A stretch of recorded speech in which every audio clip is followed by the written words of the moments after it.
Jenderal Polisi Dr. Andes Hugeng Iman Santoso lahir di Pekalongan 14 Oktober 1921 dan wafat pada tanggal 14 Juli 2004. Hugeng memiliki gaya hidup yang sederhana serta terkenal karena menolak suap demi menjaga integritasnya. Beliau menjadi Kapolri kelima dan menjabat sejak tanggal 9 Mei 1968 hingga 2 Oktober 1971.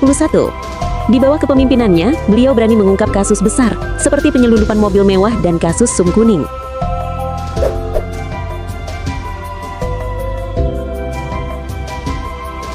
Hugeng memandang tugas polisi bukanlah sebagai alat kekuasaan, melainkan sebagai pelayan masyarakat. Baginya, rakyat adalah majikan, sementara aparat hanyalah abdi. Pelayanan bagi Hugeng berarti menghadirkan rasa aman dan keadilan bagi semua. Ia menolak konsep layanan yang hanya formalitas. Bagi beliau, melayani berarti benar-benar hadir, memahami kebutuhan rakyat, dan mengambil keputusan yang berpihak kepada kebenaran.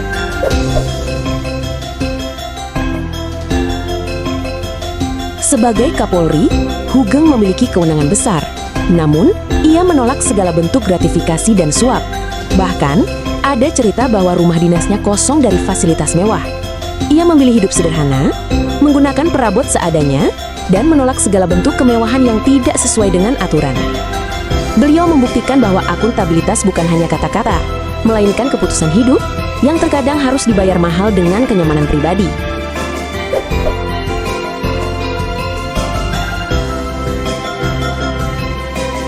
Kompetensi Hugeng terlihat dari profesionalismenya. Ia tidak hanya duduk di belakang meja, tetapi juga turun ke lapangan, memimpin anak buahnya, dan memastikan hukum ditegakkan tanpa pandang bulu. Ia memahami dunia kepolisian dengan sangat baik, dari strategi penegakan hukum hingga urusan administrasi. Bagi Hugeng, kompeten berarti keahlian yang dilandasi integritas.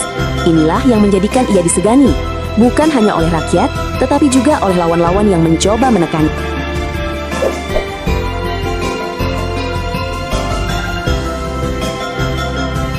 Meskipun tegas, Hugeng adalah sosok yang hangat.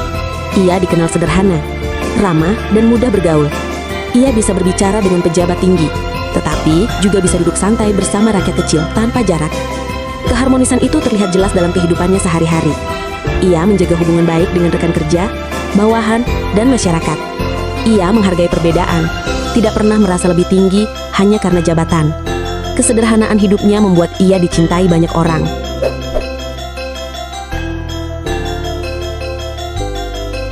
Kesetiaan Hugeng kepada bangsa dan negara tidak pernah goyah. Loyalitasnya bukan kepada individu atau kelompok, tetapi kepada konstitusi, kepada hukum, dan kepada rakyat. Bahkan ketika sikapnya membuat ia kehilangan jabatan, Hugeng tetap teguh. Ia memilih kehilangan kedudukan daripada mengkhianati prinsip. Inilah bentuk loyalitas yang jarang ditemui, loyalitas yang tidak bisa dibeli dengan jabatan atau fasilitas.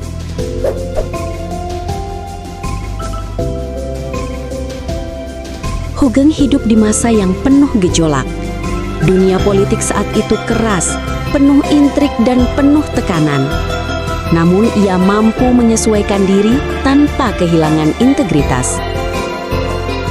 Adaptif bagi Hugeng bukan berarti tunduk pada arus, melainkan mampu berdiri teguh di tengah perubahan.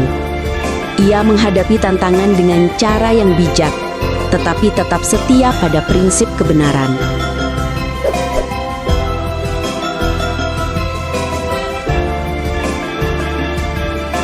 Hugeng memahami bahwa menegakkan hukum tidak bisa dilakukan sendirian. Ia membangun kerjasama dengan berbagai pihak, seperti aparat kepolisian, pemerintah, dan masyarakat. Kolaborasi ini bukan hanya formalitas, melainkan hubungan yang dibangun atas dasar saling percaya. Hugeng menunjukkan bahwa kerjasama yang sehat lahir dari keteladanan.